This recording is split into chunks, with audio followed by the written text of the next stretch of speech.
Hi ಸ್ನೇಹಿತರೆ, ಎಲ್ಲರಿಗೂ ASV ಅಕಾಡೆಮಿಗೆ ಸ್ವಾಗತ ಸುಸ್ವಾಗತ. ನೋಡಿ ಸ್ನೇಹಿತರೆ, ಈ ವಿಡಿಯೋದಲ್ಲಿ ನಾವು ಮಾತಾಡೋಣ ಪೋಸ್ಟ್ ಆಫೀಸ್ ನೇಮಕಾತಿ 2025 ಎಷ್ಟು ಪರ್ಸೆಂಟೇಜ್ ಆಗಿದ್ರೆ ಈ ವರ್ಷ ನಾವು BPM, ABPM, GDS ಹುದ್ದೆಗಳಿಗೆ ಆಯ್ಕೆ ಆಗಬಹುದು, ಎಕ್ಸ್ಪೆಕ್ಟೆಡ್ ಕಟ್ ಆಫ್ ಏನಿರುತ್ತೆ ಅಂತೇಳಿ ಈ ವಿಡಿಯೋದಲ್ಲಿ ಸಂಪೂರ್ಣವಾಗಿ ಮಾಹಿತಿನ ನೋಡ್ತಾ ಹೋಗೋಣ. ನೀವು ಇನ್ನೂ ಅಪ್ಲಿಕೇಶನ್ ಹಾಕಿಲ್ಲ ಅಂದರೆ ದಯವಿಟ್ಟು ನೋಡಿ, ಹಾಕಬೇಕಾ ಬೇಡವಾ ಅಂತ ಅರ್ಥ ಆಗುತ್ತೆ. ನೋಡಿ ಸ್ನೇಹಿತರೆ, ಒಟ್ಟು ಹುದ್ದೆಗಳು ಎಷ್ಟಿದ್ದಾವೆ ಪೋಸ್ಟ್ ಆಫೀಸಲ್ಲಿ ಅಂತಂದರೆ 21,413 ಪೋಸ್ಟ್ಗಳಿದ್ದಾವೆ. ಅದರಲ್ಲಿ ನಮ್ಮ ಕರ್ನಾಟಕದ ಹುದ್ದೆಗೆ ನೋಡಿದಂಥ ಸಂದರ್ಭದಲ್ಲೇ 1,135 ಹುದ್ದೆಗಳು ಕಂಡುಬರ್ತವೆ. ಅರ್ಜಿ ಸಲ್ಲಿಸಲು ಕೊನೆಯ ದಿನಾಂಕ 3/3/2025. ವಯೋಮಿತಿ ಕನಿಷ್ಠ 18 ವರ್ಷದಿಂದ ಗರಿಷ್ಠ 40 ವರ್ಷದವರೆಗೆ ಇದ್ದವರೆಲ್ಲ ಅಪ್ಲೈ ಮಾಡಬಹುದು. ಹಾಗೂ SSLC ಅಂಕಪಟ್ಟಿ ಆಧಾರದ ಮೇಲೆ ನೇಮಕಾತಿಯನ್ನು ಮಾಡ್ಕೊತಾರೆ. SSLC ಮೆರಿಟ್ ಮೇಲೇ ಎಲ್ಲರಿಗೂ ನೇಮಕಾತಿ ಮಾಡ್ಕೊತಾರೆ. ಯಾರ್ಯಾರು ಜಾಸ್ತಿ ಇದೆಯೋ, ಯಾರ್ಯಾರ್ದು ಒಂದು 90+ ಇದೆಯೋ ಅವ್ರು ಮಾತ್ರ ಅಪ್ಲಿಕೇಶನ್ ಹಾಕಿ. ಯಾಕಂದರೆ ಸುಮ್ಮನೆ ದುಡ್ಡನ್ನು ವೇಸ್ಟ್ ಮಾಡೋಕ್ಕೆ ಹೋಗಬೇಡಿ. ಯಾಕಂದರೆ ಹೋದ ಸತಿ ಒಂದು 4-5 ವರ್ಷಗಳ ಹಿಂದೆ ನೋಡಿದಂಥ ಸಂದರ್ಭದಲ್ಲಿ 90+ ಇದ್ದವರೇ ಮಾತ್ರ ಆಯ್ಕೆ ಆಗ್ತಾ ಬಂದಿದ್ದಾರೆ. ಅದರಲ್ಲಿ ಕರೋನಾ ಬ್ಯಾಚ್ ಕೂಡ ಇತ್ತೀಚೆಗೆ ಸುದ್ದಿಯಲ್ಲಿದೆ. ಹಾಗಾಗಿ ತುಂಬ ಕಮ್ಮಿ ಸ್ಕೋರ್ ಇದ್ದವರು ಅಪ್ಲಿಕೇಶನ್ ಯಾವುದೇ ಕಾರಣಕ್ಕೂ ಹಾಕಕ್ಕೆ ಹೋಗಬೇಡಿ. ಬಟ್ ಜಾಸ್ತಿ ಯಾರು 90 ಇದೆಯೋ ಅವ್ರ ಅಪ್ಲಿಕೇಶನ್ ಹಾಕಿ ನಿಮ್ಮ ದುಡ್ಡನ್ನು ಉಳಿಸಿ. ಓಕೆ, ನೇಮಕಾತಿ 10ನೇ ತರಗತಿ ಅಂಕಪಟ್ಟಿ ಆಧಾರದ ಮೇಲೆ ಪರೀಕ್ಷೆ ಮಾಡ್ತಾರೆ. ಪರೀಕ್ಷೆ ಯಾವುದೇ ರೀತಿ ಇರಲ್ಲ. ನಿಮ್ಮ ಅಂಕಪಟ್ಟಿ ಆಧಾರದ ಮೇಲೇ ಮೆರಿಟ್ ಲಿಸ್ಟ್ ತೆಗಿತಾರೆ. ಅದು ಸಿಸ್ಟಮ್ ವೈಸ್ ತೆಗೆಯೋದ್ರಿಂದ ನೀವು ಕರೆಕ್ಟಾಗಿ ಹಾಕಬೇಕಾಗುತ್ತೆ. ನೀವು ಎಕ್ಸಾಂಪಲ್ ಇವಾಗ ನೀವು SC ಕ್ಯಾಸ್ಟ್ದವ್ರು ಇದೀರ ಅಂತ ಅಂದ್ಕೊಳ್ಳಿ. ಬಟ್ ಅಲ್ಲಿ ಪೋಸ್ಟಲ್ಲಿ SC ಅಂತ ಖಾಲಿ ಇದೆ. ಬಟ್ SCಯಲ್ಲಿ ನೀವು ಹಾಕಿಲ್ಲ, ನಿಮ್ಮದು 95 ಇದೆ. ಬಟ್ ಅಲ್ಲಿ ನಿಮ್ಮ ಪೋಸ್ಟ್ ಅದು ನೀವು ಹಾಕಿಲ್ಲ. ಬಟ್ ಸಿಸ್ಟಮ್ ಏನು ಮಾಡುತ್ತೆ, ಅಲ್ಲಿ ಯಾರೂ ಇಲ್ಲ ಅಂತ ತಿಳ್ಕೊಂಡು ನಿಮ್ಮನ್ನ ಜನರಲಲ್ಲಿ ಕನ್ಸಿಡರ್ ಮಾಡುತ್ತೆ. ಹಾಗಿದ್ದರೆ ಅದು 94ಗೆ ಇನ್ನೊಬ್ಬ SC ಅವರು ಹಾಕಿರ್ತಾರೆ ಅಲ್ಲಿ. ಬಟ್ ಅವಂಗೆ 94 ಇದ್ರೂ ಆಗುತ್ತೆ. ಬಟ್ ನಿಮ್ಮದು 95 ಇದ್ರೂ ಆಗಲ್ಲ. ಯಾಕಂದರೆ ನೀವು ಜನರಲ್ ಮೆರಿಟಲ್ಲಿ ಬರ್ತೀರ. ಹಾಗಾಗಿ ಅಪ್ಲಿಕೇಶನ್ ಹಾಕುವಂಥ ಸಂದರ್ಭದಲ್ಲಿ ನಿಮ್ಮ ಕಾಸ್ಟ್ ವೈಸ್ ಆಗಿ 100% ನೋಡ್ಕೋಬೇಕು. ನಿಮ್ಮ ಕಾಸ್ಟ್ ವೈಸು, ನಿಮ್ಮದು ಎಲ್ಲೆಲ್ಲಿ ಪೋಸ್ಟ್ ಜಾಸ್ತಿ ಇದ್ದಾವೆ, ಈ ಥರದ್ದೆಲ್ಲ ನೋಡ್ಕೋಬೇಕು ಸ್ನೇಹಿತರೆ. ನೀವು ಅಪ್ಲಿಕೇಶನ್ ಹಾಕುವ ಸಂದರ್ಭದಲ್ಲಿ ಯಾವುದೇ ರೀತಿ ಮಿಸ್ ಮಾಡಬಾರ್ದು. ಮತ್ತು ಹುದ್ದೆಗಳು ಬಂದುಬಿಟ್ರೆ BPM, ABPM, GDS ಇದನ್ನೆಲ್ಲ ನೋಟಿಫಿಕೇಷನ್ ಬರುತ್ತೆ ಅಂತ ತಿಳ್ಕೊಂಡು 1 ವೀಕ್ ಮುಂಚೆನೇ ಎಲ್ಲರಿಗೂ ಹೇಳಿದೆ ನಾನು. ಸೊ ಇನ್ನೂ ನೋಟಿಫಿಕೇಷನ್ ಕೂಡ ರಿಲೀಸ್ ಆಗಿದ್ದಿಲ್ಲ, ಆವಾಗಲೇ ಹೇಳಿದ್ದೀನಿ. ಓಕೆ, ಇವಾಗ ನೋಟಿಫಿಕೇಷನ್ ಬಂದಿದೆ. ಅಪ್ಲಿಕೇಶನನ್ನು ಸ್ಟಾರ್ಟ್ ಕೂಡ ಆಗಿದೆ. ಅಪ್ಲಿಕೇಶನ್ ಹಾಕಿರಿ. ನೋಡಿ ಸ್ನೇಹಿತರೆ, ಒಟ್ಟು ಹುದ್ದೆಗಳಲ್ಲಿ 1,135 ಹುದ್ದೆಗಳು ಬರ್ತವೆ. ಅದರಲ್ಲಿ ಅನ್ರಿಸರ್ವ್ ಅವ್ರಿಗೆ ಎಷ್ಟಿರ್ತವೆ, ಜನರಲ್ ಮೆರಿಟ್ ಅವ್ರಿಗೆ 483 ಹುದ್ದೆಗಳು ಕಂಡು ಬರ್ತವೆ.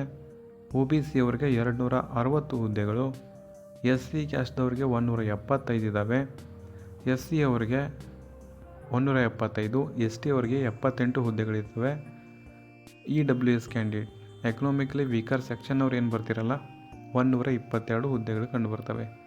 ಇನ್ನು PWD, ಪರ್ಸನ್ ವಿತ್ ಡಿಸಬಿಲಿಟಿ, ಇದು 18 ಪೋಸ್ಟ್ಗಳಿದ್ದಾವೆ. ನೋಡಿ, ಯಾರು PWD ಇದೆಯಲ್ಲ ಅವರು ಅಪ್ಲಿಕೇಶನ್ನು ತುಂಬ ಕಮ್ಮಿ ಇದ್ದರೂ ಕೂಡ ಅಪ್ಲಿಕೇಶನ್ ಹಾಕಿ. ಬಟ್ 90+ ಇದ್ದವ್ರು ಹಾಕಿ ಅಂತ ಹೇಳಿದಿನ ಅಂದ ತಕ್ಷಣ PWD ಇದ್ದವರು ಆ ತಪ್ಪನ್ನು ಮಾಡೋಕ್ಕೆ ಹೋಗಬೇಡಿ. ನಿಮ್ಮದು 40, 50 ಈ ಥರದ್ದೇನೋ ನಿಮ್ಮ ಪರ್ಸೆಂಟೇಜ್ ಇತ್ತಂದ್ರೂ ನೀವು ಅಪ್ಲಿಕೇಶನ್ ಹಾಕಿ, ನೀವು ಸೆಲೆಕ್ಷನ್ ಆಗುವಂಥ ಪಾಸಿಬಲ್ ಇರುತ್ತೆ. ಓಕೆ, ಈಗ ನೆಕ್ಸ್ಟ್ ಹೋಗೋಣ. ಹೀಗೆ ಆಯ್ಕೆಯ ಮಾನದಂಡಗಳು ಏನೇನಿದಾವಂತೆ ಸ್ವಲ್ಪ ನೋಡೋಣ. ಮೀಸಲಾತಿ ಬೇಕಾಗ್ತದೆ. ಸೊ ಮೀಸಲಾತಿ ನಿಮಗಿದ್ರೇ ನೀವು ಸೆಲೆಕ್ಷನ್ ಆಗ್ತೀರ ಸ್ನೇಹಿತರೆ. ಯಾಕಂದರೆ ಕರೋನಾ ಬ್ಯಾಚ್ದವ್ರು ತುಂಬ ಇದ್ದಾವೆ, COVID-19. ಹಾಗಾಗಿ ಸೆಲೆಕ್ಷನ್ ಆಗಲೇಬೇಕು ಅಂತಂದರೆ ನೀವು ಏನು ಮಾಡಬೇಕು, ಮೀಸಲಾತಿ ತೆಗೆಸ್ಕೊಂಡು ಇಟ್ಕೋಬೇಕು. ಜೊತೆಗೆ ವ್ಯಾಲ್ಯೂಡ್ ಪ್ರಮಾಣದಲ್ಲಿ ತೆಗೆಸ್ಕೋಬೇಕು. ನಂದು ಅದರಲ್ಲಿ ಡೇಟ್ ಆಫ್ ಬರ್ತ್ ಕರೆಕ್ಟಾಗಿಲ್ಲ, ನಂದು ಇನ್ನೇನು ಸ್ಪೆಲ್ಲಿಂಗ್ ಮಿಸ್ಟೇಕ್ ಆಗಿದೆ, ಮತ್ತು ನಾನು ಹೇಳಿದ ಡೇಟ್ ಒಳಗಡೆ ತೆಗ್ಸಿಲ್ಲ, ಆ ಥರದ್ದೆಲ್ಲ ತಪ್ಪನ್ನು ಮಾಡೋಕ್ಕೋಗ್ಬೇಡಿ. ಇನ್ನೂ ಟೈಮ್ ಇದೆ. ಸೊ ನೋಡಿ ಪರೀಕ್ಷೆ ಮಾಡಿಬಿಟ್ಟು ಚೆನ್ನಾಗಿ ಅಪ್ಲಿಕೇಶನ್ ಹಾಕಿ. ಮತ್ತು ಮೀಸಲಾತಿ ಆಯ್ಕೆಯ ಪ್ರಮುಖ ಮಾನದಂಡ ಅಂತಂದರೆ SC ST OBC EWC EWS ಮತ್ತು PWD ಇತ್ಯಾದಿ ಮೀಸಲಾತಿಗಳ ಆಧಾರದ ಮೇಲೆ ಆಯ್ಕೆಯನ್ನು ಮಾಡ್ಕೊತಾರೆ. ಸಾಮಾನ್ಯವಾಗಿ ಯುವರಿಗಿಂತ ಈ ವರ್ಗದ ಅಭ್ಯರ್ಥಿಗಳಿಗೆ ಕಡಿಮೆ ಪರ್ಸೆಂಟೇಜ್ ನಿಂದಿರ್ತದೆ. ಯಾಕಂದರೆ ಇವರು ರಿಸರ್ವೇಷನ್ ಕೊಟ್ಟಿರ್ತಾರೆ ಸರ್ಕಾರ, ಮತ್ತು ಸೆಲೆಕ್ಷನ್ ಆಗಲಿ ಅಂತ ತಿಳ್ಕೊಂಡು.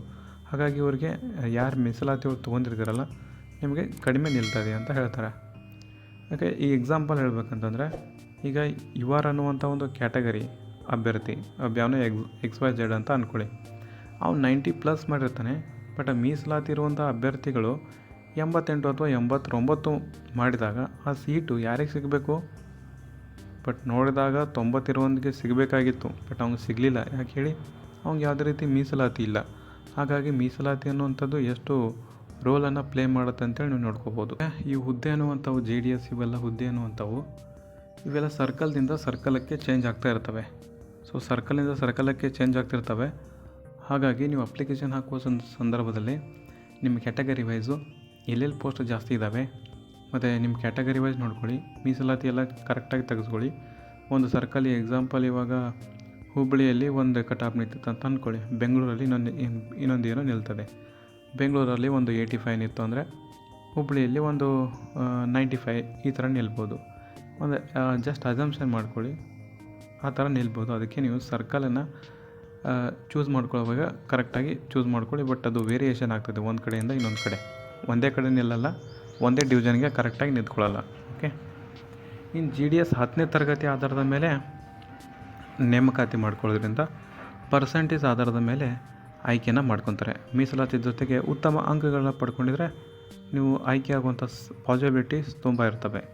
ಸಾಮಾನ್ಯವಾಗಿ 95+ ಇದ್ದವರು ಈ ಯಾವುದೇ ಮೀಸಲಾತಿ ಕೂಡ ಬೇಡ ಅಪ್ಲಿಕೇಶನ್ ಹಾಕ್ತಾರೆ. ಆ ಅಪ್ಲಿಕೇಶನ್ ಹಾಕ್ಬೋದು ನೀವು, ಯಾಕಂದರೆ ಆರಾಮಾಗಿ ಸೆಲೆಕ್ಷನ್ ಆಗುವಂಥ ಪಾಸಿಬಿಲಿಟೀಸ್ ಜಾಸ್ತಿ ಇರ್ತವೆ. ಇದು ಆಯಾ ಸರ್ಕಲ್ನಿಂದ ಸರ್ಕಲ್ಗೆ ಭಿನ್ನ ಭಿನ್ನವಾಗಿ